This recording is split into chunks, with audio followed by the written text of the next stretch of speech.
Welcome to new blocks. இன்னைக்கு நம்ம என்ன பார்க்க போறோம்னா சின்ன வெங்காய சட்னி எப்படி பண்ணுறதுன்னு பார்க்க போகிறோம்.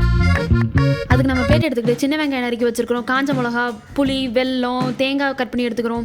அதுக்கப்புறம் நம்ம மல்லியும் வெந்தயமும் எடுத்துக்கிறோம். இப்போ நம்ம அடுப்பு பற்ற வச்சுக்கலாம். அடுப்பு பற்ற வச்சோன்னே ஒரு பாத்திரத்தை வச்சோன்னே பாத்திரம் காஞ்சதுக்கப்புறம் 2 ஸ்பூன் அளவுக்கு எண்ணெய் ஊற்றிக்கோங்க.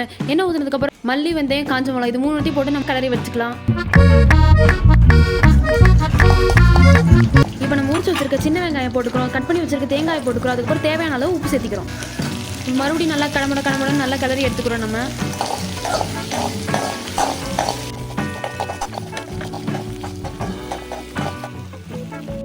நல்லா பொன்னிறம் ஆனதுக்கப்புறம் நம்ம வெள்ளத்தை சேர்த்து நல்லா கடமுட கிளறி விட்டு அடுப்பு ஆஃப் பண்ணிக்கிறோம்.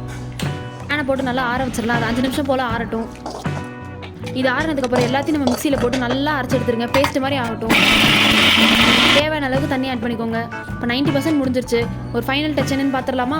மறுபடியும் நம்ம அடுப்பு பற்ற வைக்கிறோம். மறுபடியும் அதே பாத்திரத்தை எடுத்து வச்சு எண்ணெய் ஊற்றி காஞ்சதுக்கப்புறம் கடுகு, உளுந்து, கருவேப்பிலை போட்டு தாளிக்கிறோம். நம்ம இப்போ நம்ம அரைச்சி வச்சிருக்க சட்னியை இதை போட்டு நல்லா கலந்துக்கலாம். தனியாக ஊற்றணும். அதுக்கு பதிலாக மிக்சி ஜாரை கழுவி ஊற்றி விட்டுருங்க. இப்போ நான் அதை நல்லா கிளறி அடுப்பு ஆஃப் பண்ணிடுங்க. சட்னி ரெடி ஆயிடுச்சு. அதாவது ஒரு பாத்திரத்தை மாற்றி நம்ம டேஸ்ட் பார்த்துடலாம். இது எப்பவும் போல டேஸ்ட் பண்ணுறது நம்ம லிட்டில் சிங்க வந்துட்டா அவனுக்கு போய் கொடுத்துடலாம். எங்கள் வீட்டில் தோசை மாவு தான் இருக்கனால நான் தோசை தான் ஊற்றி கொடுத்தேன். உங்கள் வீட்டில் இட்லி மாவு இருந்தால் இட்லி ஊற்றுங்க, தோசை மாவு இருந்தால் தோசை ஊற்றுங்க. எதுக்குனாலும் சின்ன வெங்காய சட்னி சூப்பராக இருக்கும்.